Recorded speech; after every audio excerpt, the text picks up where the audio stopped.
Everybody, welcome back to our channel. ఈరోజు వీడియోలో మనం మన డైలీ లైఫ్లో యూజ్ చేసే కొన్ని వర్డ్స్ని యూజ్ చేస్తూ వాటికి సంబంధించిన కొన్ని రిలేటెడ్ ఎగ్జాంపుల్ సెంటెన్సెస్ని ఈ వీడియోలో మనం క్లియర్గా తెలుసుకుందాం.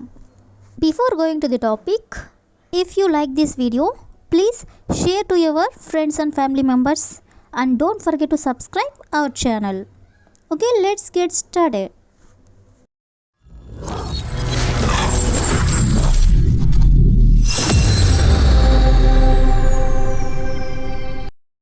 ఈరోజు వీడియోలో మనం వీలైతే అంటే ఇఫ్ పాసిబుల్ సో ఈ వన్ యూజ్ చేసుకొని కొన్ని ఎగ్జాంపుల్ సెంటెన్సెస్ అనేవి చూద్దాం. సో ఫస్ట్ వన్ ఈజ్ వీలైతే మనం మళ్ళీ కలుద్దాం, అంటే వీలైతే మనం ఇంకోసారి కలుద్దాం అని. సో దీన్ని మనం ఇంగ్లీష్లో if possible we will meet again. If possible అంటే వీలైతే, వీ విల్ మీట్ అగైన్ అంటే మనం మళ్ళీ కలుద్దాం అని. అదేవిధంగా నెక్స్ట్ వన్ ఈజ్ వీలైతే నాకు కాల్ చేయి. సో దీని ఇంగ్లీష్లో if possible call me. If possible అంటే వీలైతే, కాల్ మీ అంటే నాకు కాల్ చేయి. అదేవిధంగా నెక్స్ట్ వన్ ఈజ్ వీలైతే నన్ను క్షమించు. సో దీని ఇంగ్లీష్లో if possible forgive me. If possible అంటే వీలైతే, ఫర్గివ్ మీ అంటే నన్ను క్షమించు. అదేవిధంగా నెక్స్ట్ వన్ ఈజ్ వీలైతే నేను అక్కడికి వెళ్తాను. సో దీని ఇంగ్లీష్లో if possible I will go there. If possible అంటే వీలైతే, ఐ విల్ గో దేర్ అంటే నేను అక్కడికి వెళ్తాను అని. అదేవిధంగా నెక్స్ట్ వన్ ఈజ్ వీలైతే అతను రేపు ఇక్కడికి వస్తాడు.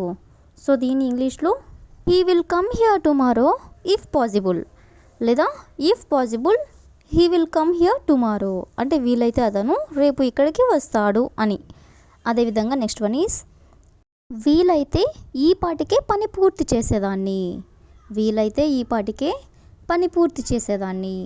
సో దీన్ని మనం ఇంగ్లీష్లో I would have completed the work by now if possible, లేదా if possible I would have completed the work by now అంటే ఈ పాటికే నేను వీలైతే పని పూర్తి చేసేదాన్ని అని. సో ఈ విధంగా మనం వీలైతే అనే వన్ యూజ్ చేసుకొని కొన్ని ఎగ్జాంపుల్ సెంటెన్సెస్ అనేవి చూసాం కదా. నెక్స్ట్ వచ్చేసరికి నేను అంటే ఐ. సో ఈ వన్ యూజ్ చేసుకొని కొన్ని ఎగ్జాంపుల్ సెంటెన్సెస్ అనేవి చూద్దాం. సో ఫస్ట్ వన్ ఈజ్ నేను ఎవరిని కలవాలి.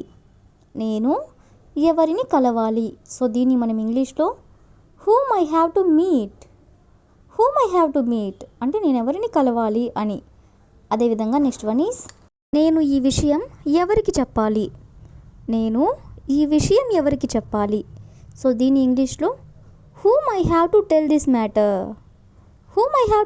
మ్యాటర్ అంటే ఈ విషయం నేను ఎవరికి చెప్పాలి అని.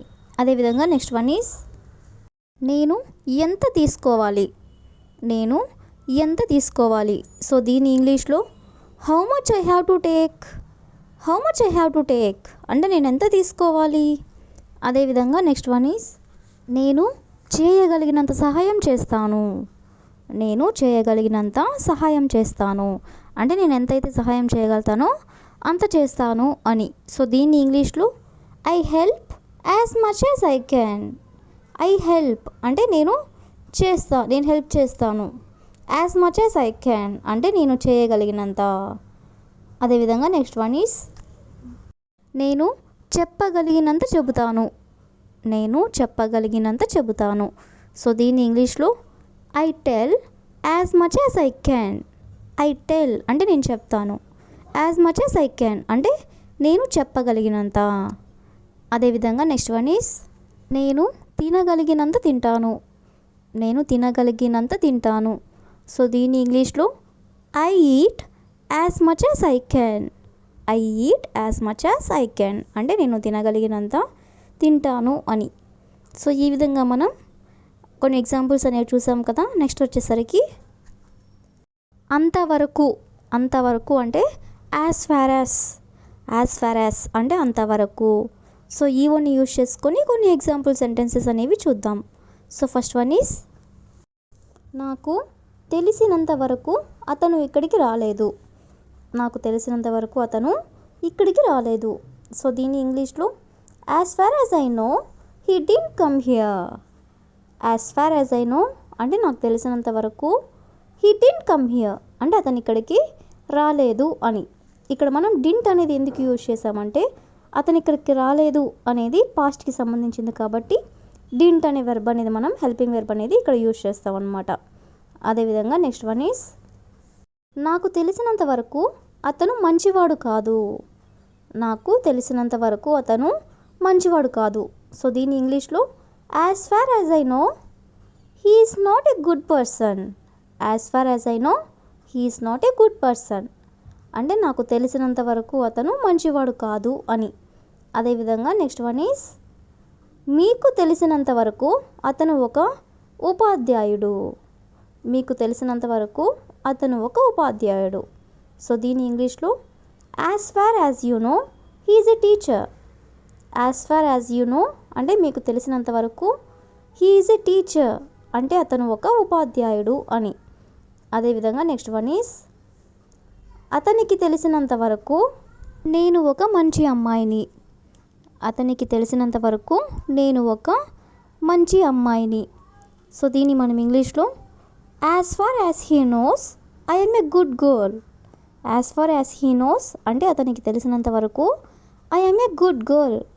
సో ఈ విధంగా మనం తెలిసినంత వరకు అంటే యాజ్ ఫార్ యాజ్ అనేవన్నీ యూజ్ చేసుకొని కొన్ని ఎగ్జాంపుల్స్ అనేవి చూసాం కదా. నెక్స్ట్ వచ్చేసరికి not only but also. Not only but also అంటే అందులోనే కాదు ఇందులో కూడా అని. So not only but also ఈ వన్ యూజ్ చేసుకొని కొన్ని ఎగ్జాంపుల్ సెంటెన్సెస్ అనేవి చూద్దాం. సో ఫస్ట్ వన్ ఈస్, మేము ట్రైన్లోనే కాదు బస్లో కూడా వెళ్తాము. మేము ట్రైన్లోనే కాదు బస్లో కూడా వెళ్తాము. సో దీన్ని మనం ఇంగ్లీష్లో we will go not only by train but also by bus. We will go అంటే మేము వెళ్తాము, నాట్ ఓన్లీ బై ట్రైన్ అంటే ట్రైన్లోనే కాదు, బట్ ఆల్సో బై బస్ అంటే బస్లో కూడా. అదేవిధంగా నెక్స్ట్ వన్ ఈస్, ఆమె కాఫీనే కాదు టీ కూడా తాగుతుంది.